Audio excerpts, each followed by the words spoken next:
You wouldn't have to go anywhere because this is the Talk Beat Jones.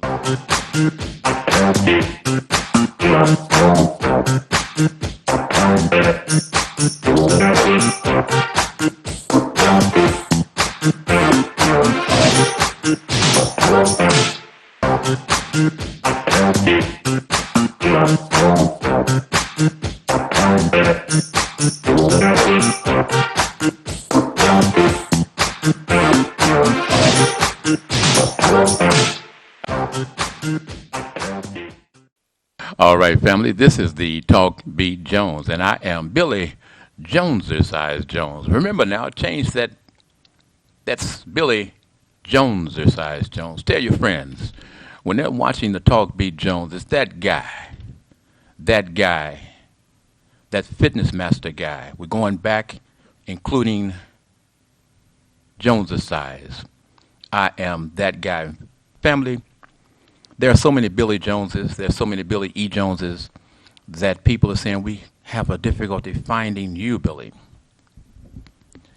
There is only one Joneser size guy. That's me. My original business name is Joneser size. So let's put it together, family, and at this point, when you see materials coming out from this point on, you will see it as Billy Joneser size Jones.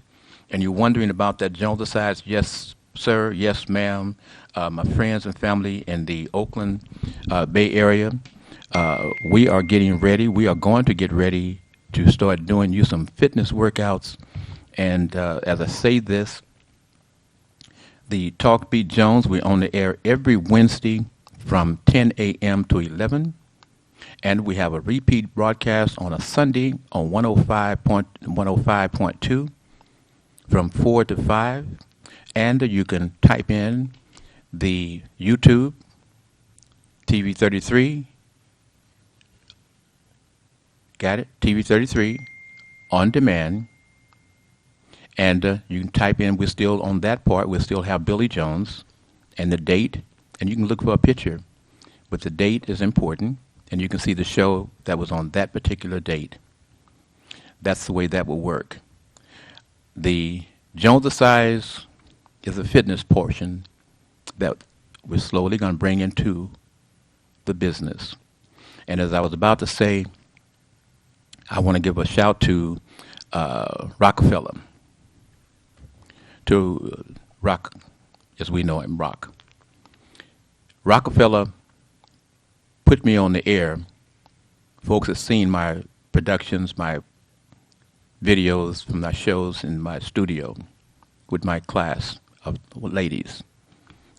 What Rock did is brought me in, put up on the green screen a video of action, and had me to go out there with the music that I had no idea what he was going to play, with the action video behind me on the big screen, and had me to go out there every day, 5 days a week, and lead the community and of all the people who could see Soul Beat Television from all over, every day, a live workout program presented by Billy E. Jones, Joneser size, and had the people in the mornings getting up, working out live with the fitness master, Billy E. Jones, Joneser size. So now we are getting ready. We're going to get ready. We're going to pull that classic body out of the garage, tune it up, and help you put your body, take your body out of the garage and get yourself fit, toned, fine, and healthy. That will be coming to you very soon, but I will keep continuing to give you updates. Tell your friends, that guy, you've been asking for it, you've on Facebooked me, my friends, my clients, you've asked, you said, are you going to do it? Yeah, let's get ready. Let's get ready. But right now, let's get ready to go into that Talk Beat Jones and let us talk. I'm inviting you, family. I'm inviting you to take this time to write these numbers down. And all of my friends and fans from all around the world, as we started you into learning how to have a communication, how to talk without a lot of going through a lot of arguments, etc., but how to communicate. That was what's important. And we dealt for the folks who didn't understand English very, very well, talk to you so that you will understand how to communicate. Let's see what we have here.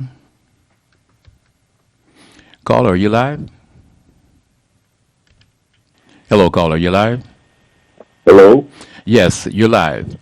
This is the Talk Beat Jones, and this is Billy Jones, the size Jones. How are you?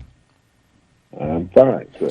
And who am I speaking with right about now? I can't hear you real. I mean, I hear you, but I want to know who you are. I'm good. My name is Leo Brazil. Leo Bazile. Okay, you sounding good. Just And listening to your program. okay, well, Leo, what's on my mind real quickly? Let us do this. And then we'll invite other folks to join us this morning on the Talk Beat Jones, this morning, this afternoon, wherever they're calling from, wherever they're listening to us, watching the program. Leo, my concern is women today are having a tremendous amount of pressure, a tremendous amount of deaths once they are pregnant in this childbearing situation. And again, they're talking about the black women are dying during childbirth more than any other race. Why is that, Mr. Leo Brazil, do you think? And you know we just lost a track champion, Olympian champion through childbirth death. Well, brother, I think that as it relates to the female body, men should be totally hands off on the question of their health because we can't have any idea about how they're feeling. We have to leave that issue to them. I think that we can join them on the question of infant mortality because a lot of babies are dying, and we have to look at the infant mortality rate. It's very high for black women. But as it relates to pregnancy and the feelings and everything that go along with that and the needs that women have, this is a woman's issue. Men have no reason talking about abortion or women's health in regard to abortion except to listen to women. So if women have been trained to be docile and not say anything, then that's on them. But they have to step up. This is their issue, and men should follow, and that's what I'm going to try to do. So I don't want to speak to their bodily needs. You know what we're speaking of is just asking the question because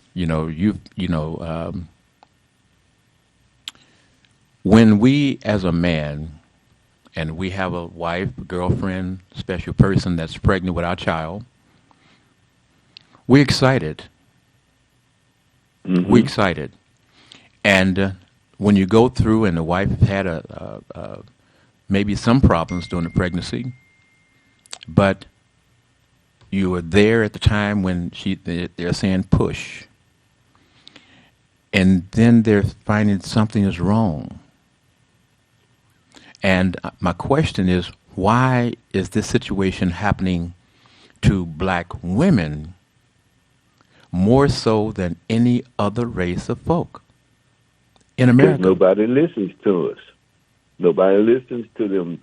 And if the doctors are white and trained in white facilities, they have no knowledge or understanding of what this black woman is talking about, then they ignore it.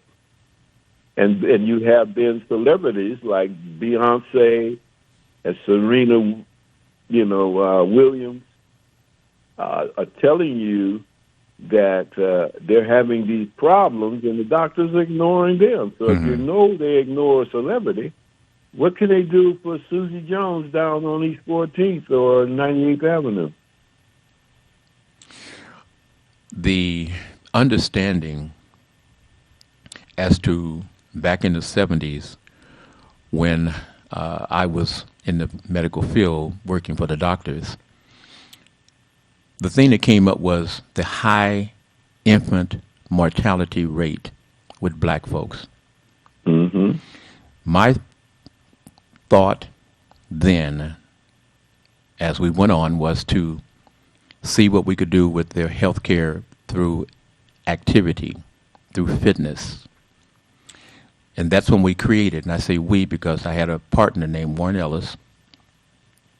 We created a program called DMS, Doctors Management Services, Touchtone Tahitian Aerobic Movement for your cardiovascular care. Mm-hmm.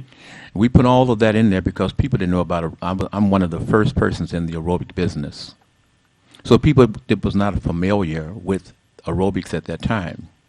Mm-hmm. So that's why I put the whole title in there. And my services, my guy and I, we worked in the doctor's office. We were doctor management services. We managed doctors, actually. So we created it. We trialed it. And the city of Oakland gave us certifications, etc.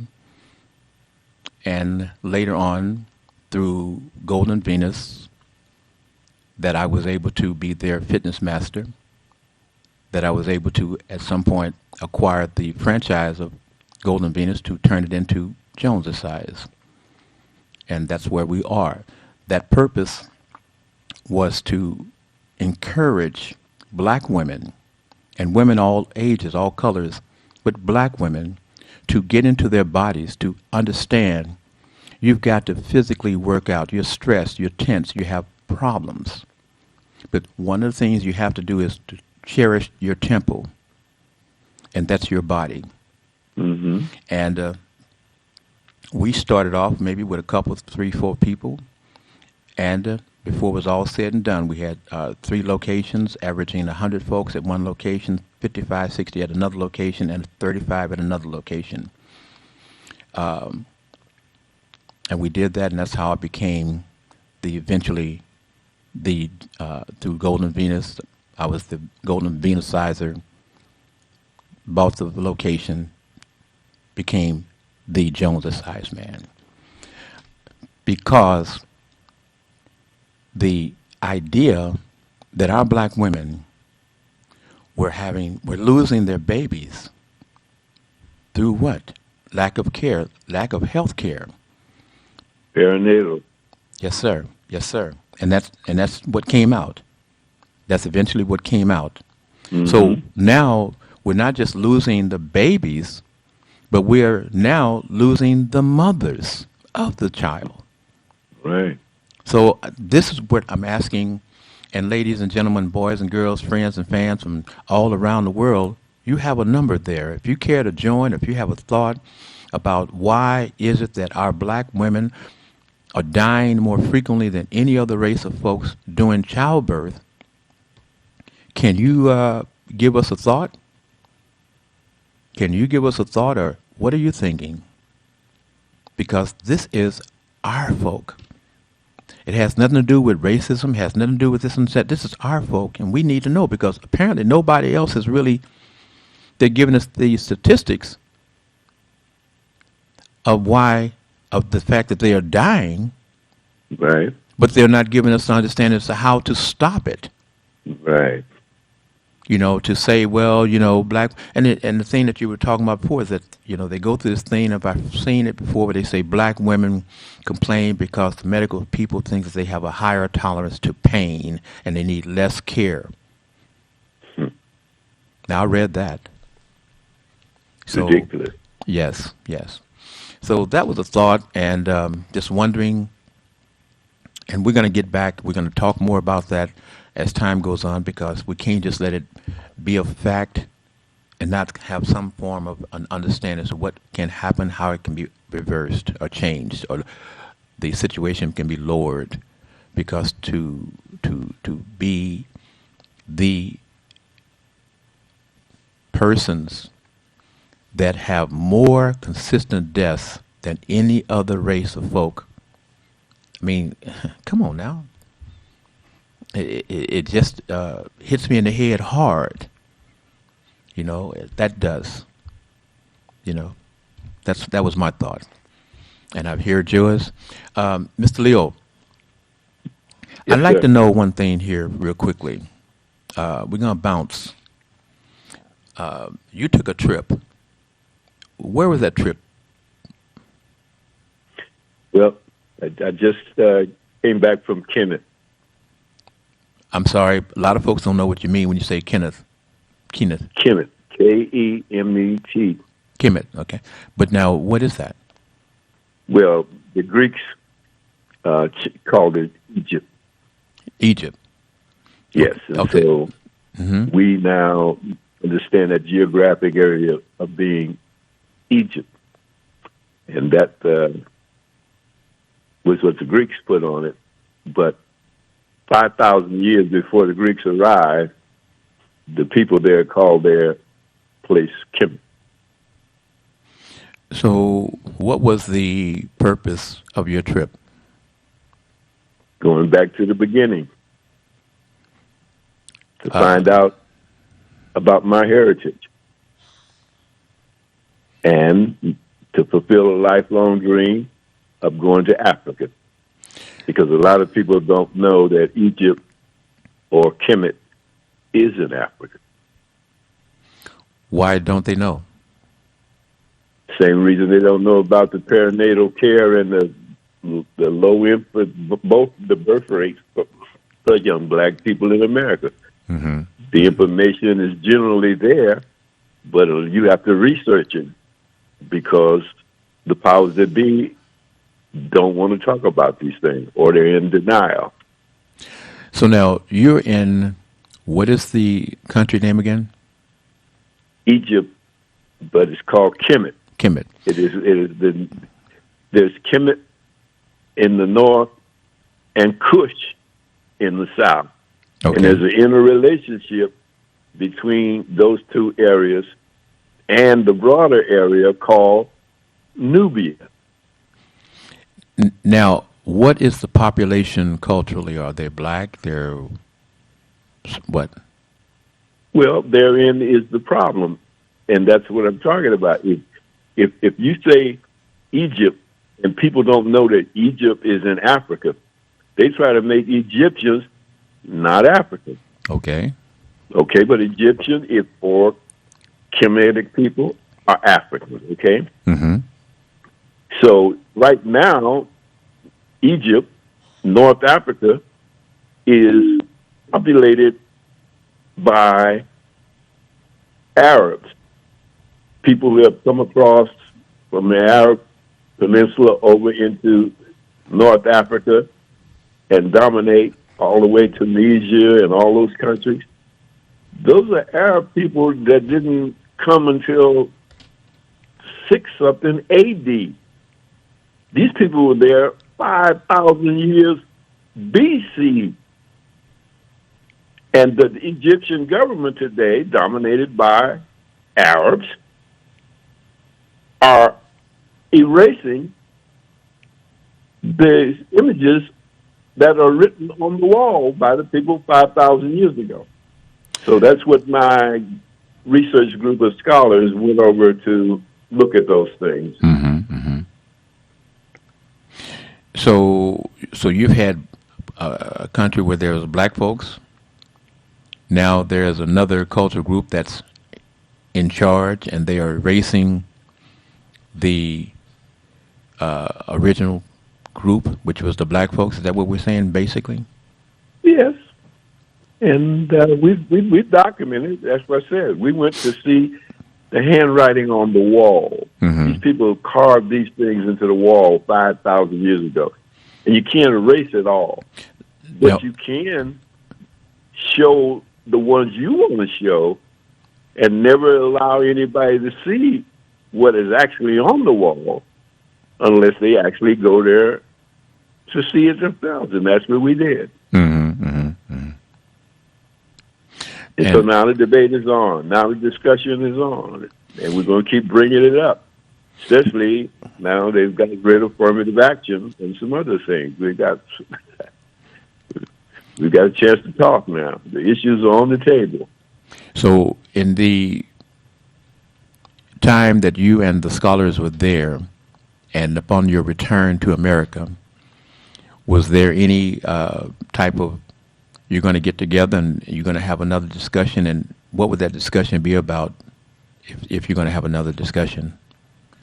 No, these discussions are ongoing. This is nothing new.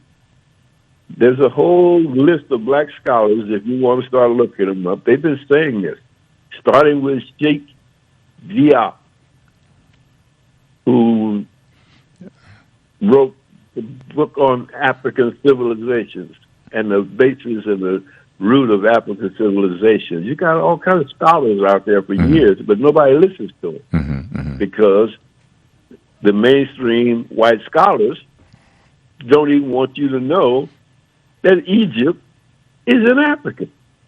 Well, you know, Mr. Leo Bazile, it sounds as though we can do a whole program, maybe not a whole program, but a half-an-hour program with the central theme, and you'll send us some pictures so that as we are going through this understanding, the fans and the viewership will be able to see some of the spaces that you're speaking on. Would that be okay?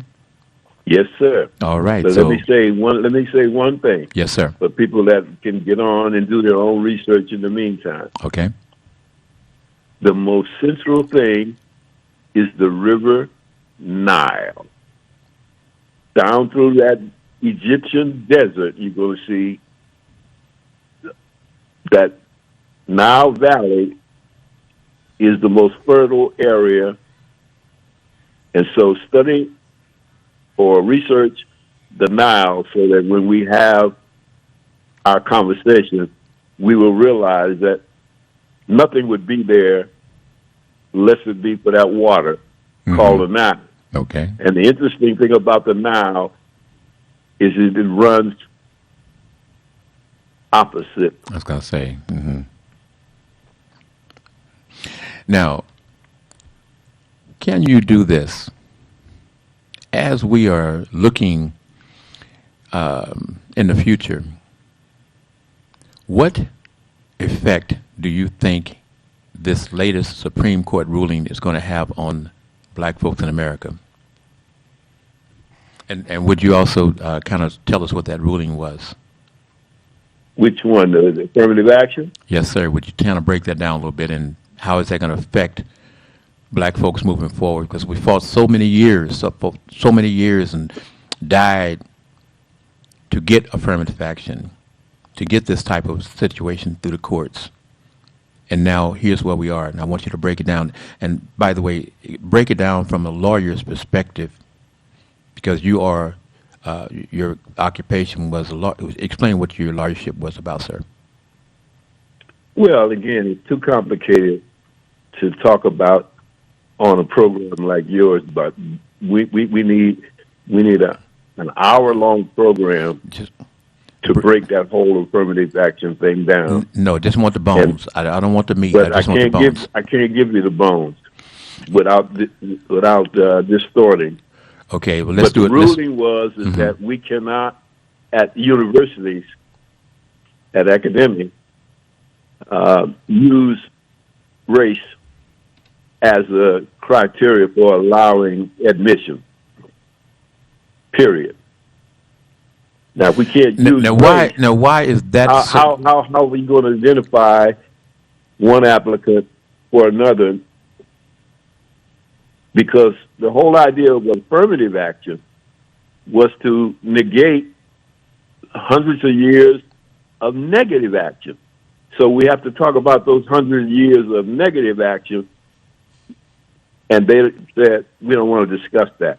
Okay, but I need you to do one thing. When you say hundreds of years of negative actions, what actions are you speaking of so that people can get an idea? Lynching, segregation, Jim Crow, all of those things.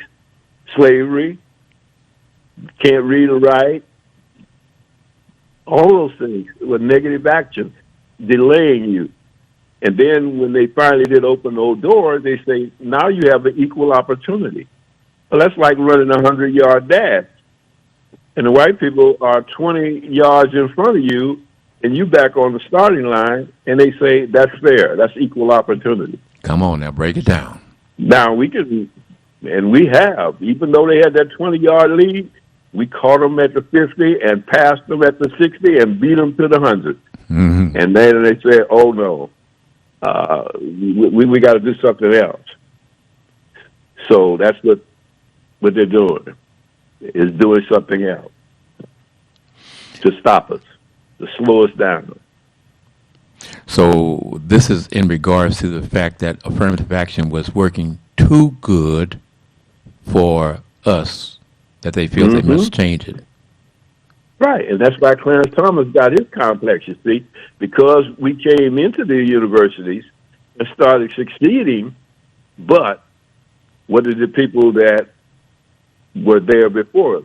They say, well what are you doing here? You're not qualified. So Clarence and people like that felt like white people thought that they weren't qualified. So that's why they hated affirmative action, because they didn't want to be branded as affirmative action babies. Mm-hmm, mm-hmm. Somebody who got special dispensation to get into the university. When now we're finding out that they've had all kinds of special dispensations. Legacy, athletics, all those kinds of things. Your daddy bought a building or whatever. You could have been the most stupid sucker in your high school, but you're going to get into Harvard because your daddy bought a building and put his name on it. Well, I'll tell you what, let's do this. As we're just free-flowing, we'll come back and we'll have another discussion about another situation right after the commercial break. Would you stay with me, please? Yes, sir. Okay. Family, this is the Talk Beat Jones. I am Billy Jones, Size Jones. So when you look for me in the future, for right now, you still stay with it, looking the way you're doing it. But I'm saying it to you now. The name is Billy Jones Size Jones. For those who don't know, check out Jones Size. You'll see that it's about making you feel good. Hips, tone, all of that. Thighs, make your heart pump, make you feel loved when you love yourself. Jones Size. Be right back. You don't have to go anywhere because this is the Talk Beat Jones.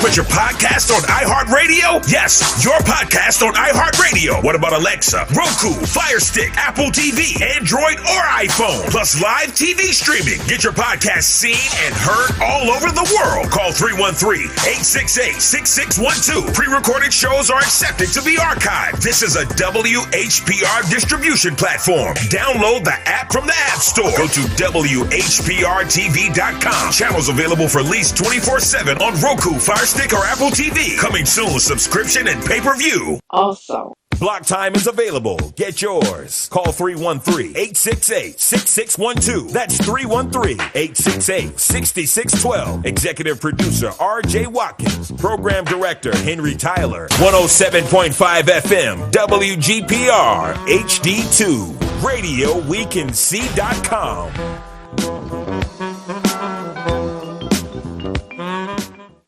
We, the people of Detroit, is dedicated to community coalition building and to the provision of resources that inform, train, and mobilize the citizens of Detroit and beyond to improve their quality of life. As a community-based grassroots organization, we, the people of Detroit, aim to inform, educate, and empower Detroit residents on imperative issues surrounding civil rights, land, water, education, and the democratic process. For more information, call 844-42-WATER, 844-42-WATER, or email wethepeopleofdetroit.com.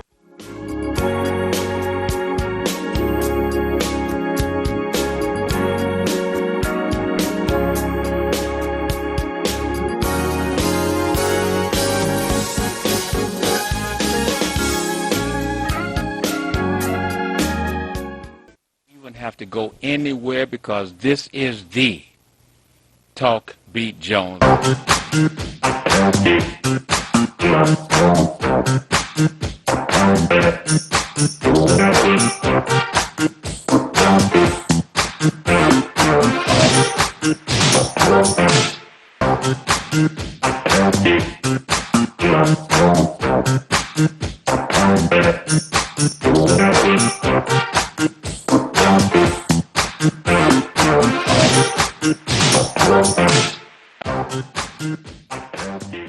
Right, family, once again, this is the Talk Beat Jones. I am Billy Jones-size Jones, and that's getting you ready to feel good. Remember, family, you can go to that, type in YouTube TV 33 on demand, and you can pick up the programs.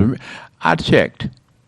I have over 270 shows where you can go on demand and pick up and check out and have a nice evening just looking at all the various Talk Beat Jones shows from way back. That's right, until the day. For those folks that say, well, I just meet you. Well, that's great to meet you, but I've been around a long time. God is blessing me to be here, and hopefully he continues to bless me to have you as a part of my life. Thank you. Mr. Leo, are you still there? Yes, sir. Okay. So I want to ask you to kind of wrap up for those who are watching now, family. We're talking about this big ruling from the Supreme Courts that affect you, many of you. That's right, many of you. And Mr. Leo Brazil, would you kind of, again, I know we can't really get into the whole situation, but how is this going forward going to make it a little harder on black folks and our children? Well, it's not going to make it any harder. It's just not making it any easier. You see, because we always have been facing hardship. And affirmative action was set up as a way to make it a little bit easier for us. Mm-hmm. But that's why I don't want to get into all the legal aspects, because affirmative action has always been unconstitutional. And conservatives have pushed that, but liberals have pushed back against them because they had no other remedy to offer. See, Lyndon Johnson gave us equal opportunity, remember? He says we have to get rid of this past hardship and discrimination and give everybody an equal opportunity. So now we could now get in the starting block for the 100-yard dash. But we said, Lyndon, there's a problem. I'm at the starting line, thank you very much.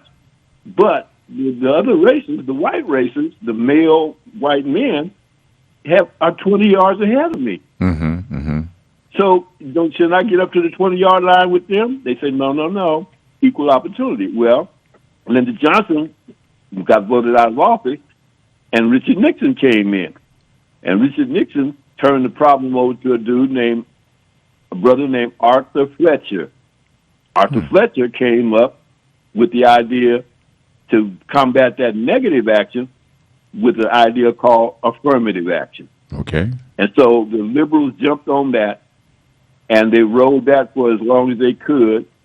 And then Sandra Day O'Connor, who was the first female on the Supreme Court, she says, I'm a conservative and I believe affirmative action is unconstitutional, but I better not say that because affirmative action has basically benefited white women. Mm-hmm. Come on. So being a white woman herself who got out of Stanford Law School, number one, but couldn't get a job in the firm, she wasn't going to let that down. Hold up. So she didn't allow that now, affirmative action to stay mm-hmm. under the new doctrine called strict scrutiny. And that's what we've been operating under, strict scrutiny, until this last ruling, which narrowed it down to military academies and the fact that you could write down in your application about your hardship. Okay. Well, so that's where we are today. Mm-hmm. And so it's not going to hurt black people in general.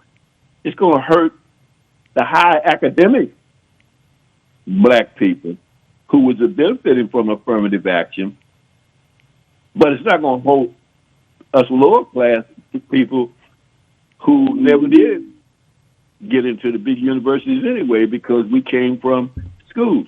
So what it's doing is pushing us toward, I hope, our real issue of reparations, and to push us towards strengthening the institutions that we do have, like the HBCUs. The black colleges are there. Let's fund them and let's go teach in them.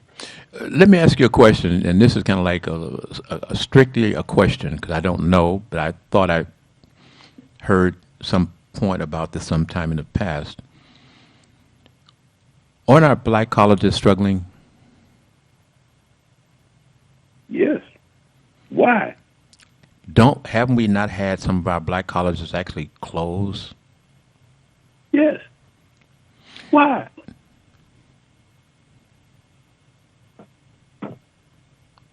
You asking the question why? The white man's Mm-hmm. ice is colder than ours.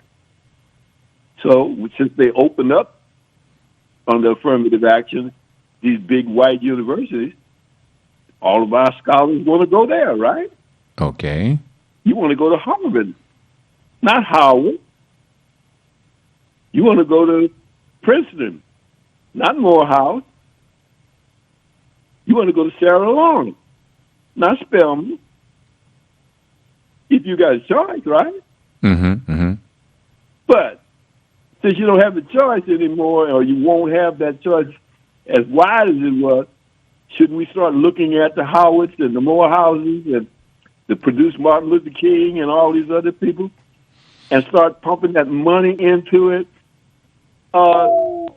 Big basketball players making $100 million. Could you peel off about $10 million of that and send it over to Howard? No, you send it to USC. Mm-hmm. So your child can get into USC. I'm not talking about your Dr. Dre. I'm sorry.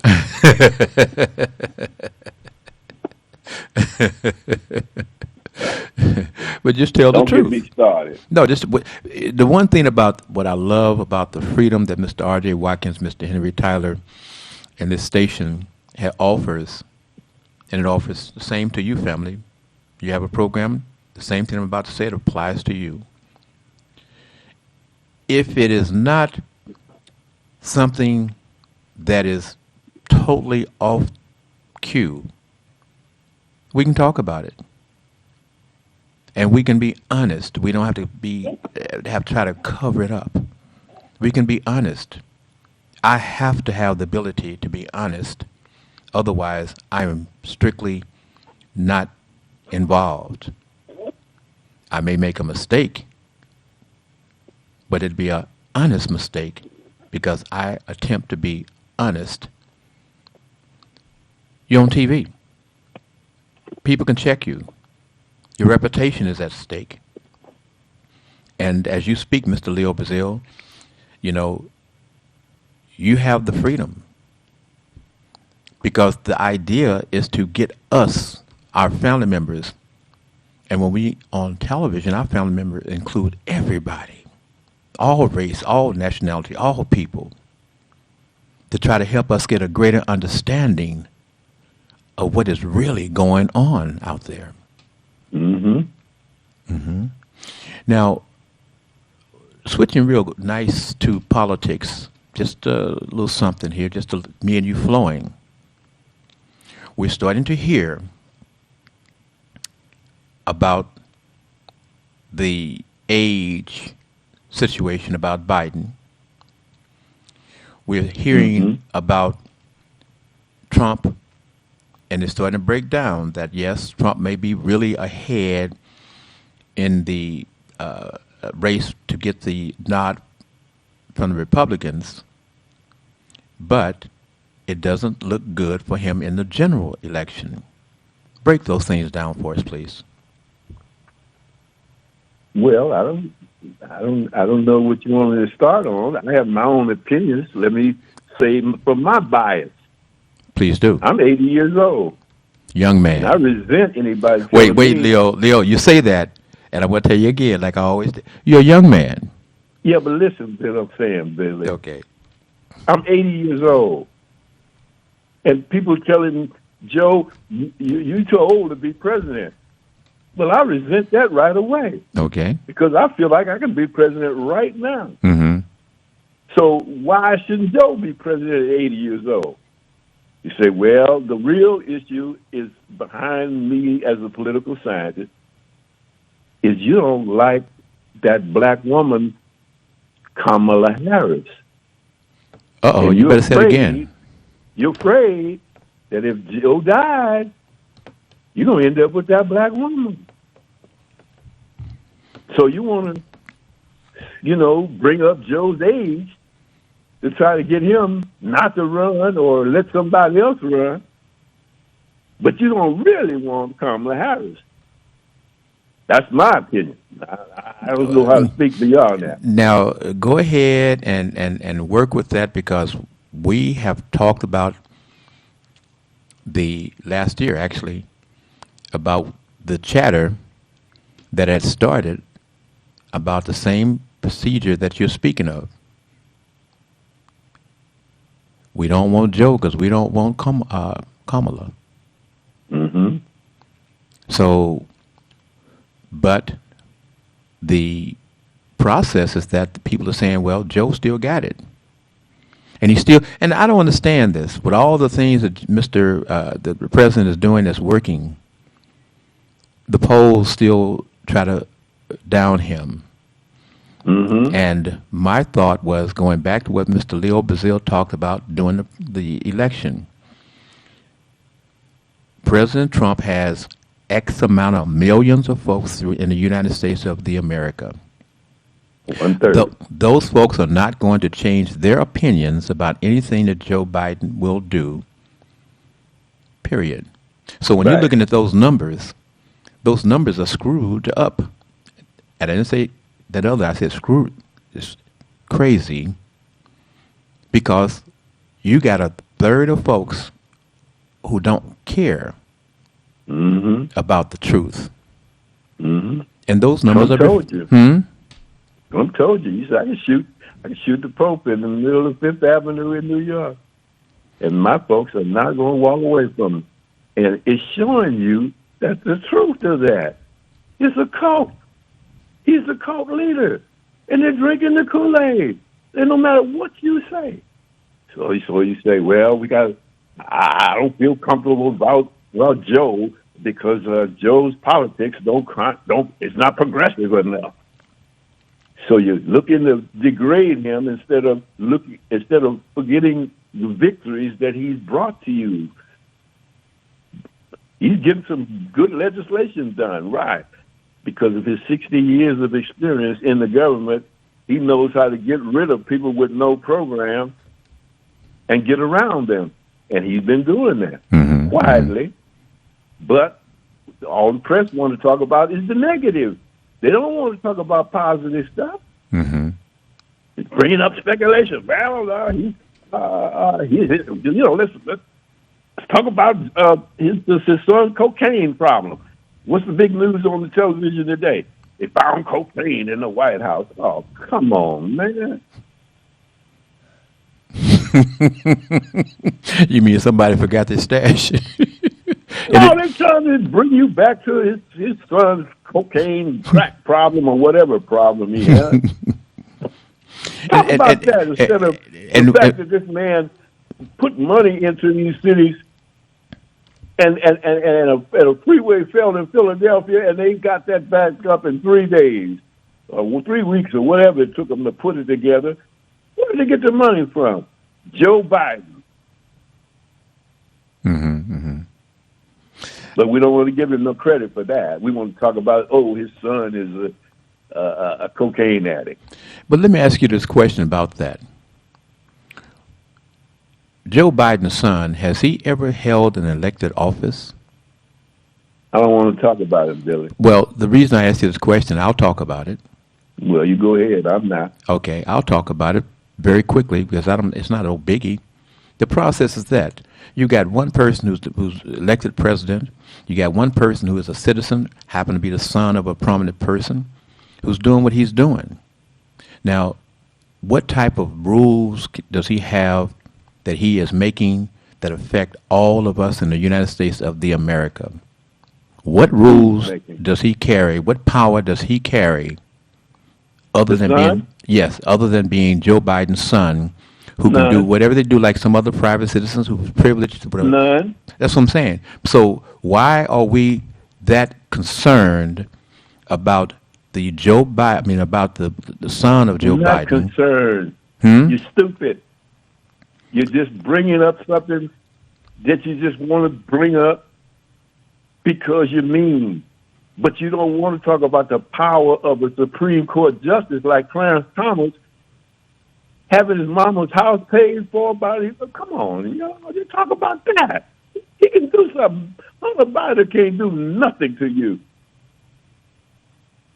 So why mention his name? Let's talk about Clarence and the jet planes and the yachts and his wife making all that money and making phone calls to the president trying to bring people to the Capitol. Why won't we talk about that? That died real quickly, though, didn't? That story died real quickly, didn't it? About the wife. It didn't die with me. Okay. Died with the newscasters, whoever was putting out the daily talk for the idiotic Trumpsters. Okay, so you have those type of situations going on, and we can see what I was just talking about is that how can and why should we even be concerned except the people who are media folks continue to push that out. That's their print. That's their the media bite. Joe Biden, Joe Biden's son this, Joe Biden's son that, et cetera, et cetera, et cetera. And you let all of these others slide. What is the effect of President Trump being able to appoint 3 Supreme Court judges? And Obama was able to appoint how many? I don't know. what is that relevant to? I'm sorry? What is that relevant? After Trump, what if you say Trump got appointed 3? He appointed 3 because he got elected. And you know why he got elected? Because he got more votes in the electoral states. So the problem for me is very simple. Stop Trump from getting in office by doing what? Get off your butt and go and vote. Okay. But we didn't go out and vote because Hillary had some problems or whatever. And we got Trump, and Trump got 3. Okay, now. And now that 3 has put their foot in your behind. So the effect of trusting white America to do the right thing. Not voting. The effect of not voting. That's the system, but see, here's the deal. The system that we were brought up on in America is that whomever come out at the top is still supposed to be doing what's right for the people of America. Yeah. So, so the people are voting supposedly for the person who says, regardless of my party, I represent the people of America, regardless of the party. Because after everything, everything was all shook out and everything has all been rocked out, and the person got to be the president of the United States, that person generally is thought of as our president, who represent all of the people. That has changed under Donald Trump. He's worse than what back in the day there was a guy named Barry Goldwater that would have been the forefront of Donald Trump. You remember him? Yes. Okay. Senator from Arizona. So it's always been that character, that person to want to get into the White House. But Donald Trump is the person who got there. And what I asked was, we had President Obama, And the same situation was presented to him somewhat. And how many Supreme Court justices did he have the opportunity to appoint? None. None. Because nobody was vacant. It's a lifelong job. Unless they die or resign during your presidency, you don't get an appointment. And when Ginsburg died, and Barack had his final chance to get one in, the one he wanted is now Joe Biden's Attorney General, Garland, because he submitted Garland's name, but the system was such that the Republicans control the Senate, and you cannot get a Supreme Court justice on the court without them going through the Senate. So that boy from Kentucky, who was the majority leader at that time, said, we're not going to have any hearings on the president's nominee, especially because it's too close to the election. And so he said, let the people decide who's going to be elected. And then that person would be the person that should be able to appoint. And sure enough, who got elected after Barack? Donald Trump. And Donald Trump got to fill in that position. And then 2 more positions opened up, and he got 2 more. In his 4 years, he got 3 appointments that he got a chance to make. That is changing the direction of the history of America. And that's what changing the history of the court. The court will change again what are the progressives saying?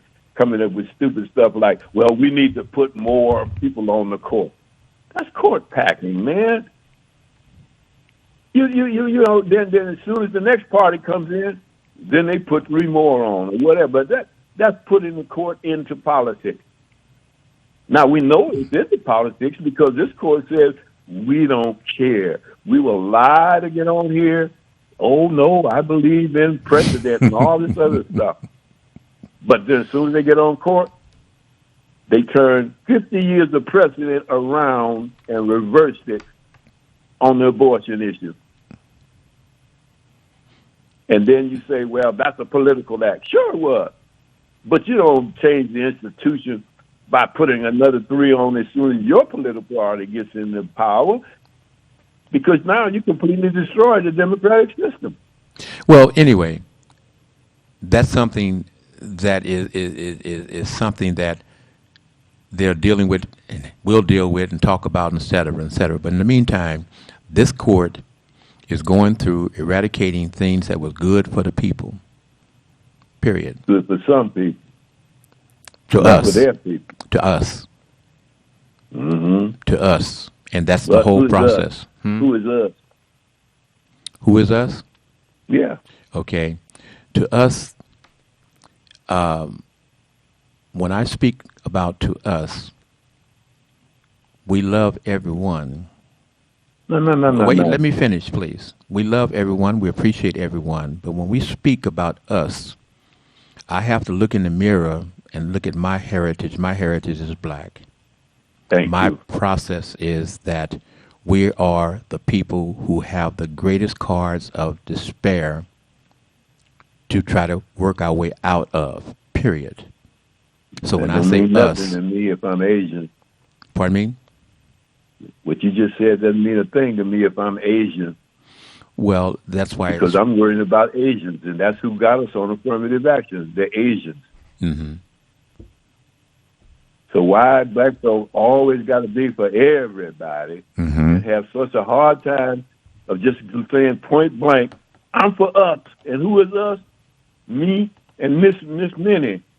Mr. Leo Brazil, do you realize that by opening the gates of being able to, for black folks and other folks able to get together and have children, have marriages, etc., that is a way in which you can, quote, short skip to receive some of the benefits for your family, for your next generation? Have you seen it that way at all? Yes, Billy, we are the people who are on the bottom, black people. If we come up, everybody comes up. Everybody benefited. You didn't see any Asians on television in all these different places. Now you see everybody on television. Why? Because the black people says we have been excluded. And as soon as they started including us, everybody came in the door. Everybody became Me Too's. So why would you not support us on the issue of reparations, for instance? If you were Native American or you were Japanese or whatever. Because if black people benefit, everybody benefits. Well, show me a benefit that we got that nobody else got. It can't happen. It can't not happen that we can get a benefit that other folks cannot get. It can't happen. It can't happen, and it's never happened. Anything that we have been able to accomplish through being killed, raped, abused, whatever the situation of, when it's resolved, everyone will receive the benefit of those situations, period. That's the way it works. That's right. But do us receive the benefits of other folks' rulings? No. What other folks' rulings? Period. Did we receive the benefit of the Japanese who were abused in the camps? They got their money. I don't know how much it was, but what did we get? We got time off because I got time off to go, and I really appreciate having a discussion, a conversation with you today, Mr. Leo Brazil of Oakland, California. And Leo, you can tell all your friends who listen to you that you're on the Talk Beat Jones, and you've been with me for years now. We appreciate you and respect you, and we love you. And we'll have my late wife is the one who turned me on to Jones's side. We can go into that later. All right. And again, thank you very much, and we'll talk with you very, very soon. Again, we got some projects to do. Family. Thank you. All right, hold on. Family, this has been the Talk Beat Jones. I am Billy Jones, size Jones, and again, we're on every Wednesday from 10 to 11. We have a repeat broadcast on Sunday from 4 to 5. You can type in on the YouTube. TV 33 on demand. Look at the date. We're here every Wednesday. Pick that date. Watch the show. Please like and share. Talk Beat Jones. Billy Jones, the size Jones, says we love you. Hi, Dad. Talk to him. Love my man. Love my man. Thank you, family. Peace. Go anywhere because this is the Talk Beat Jones. Thank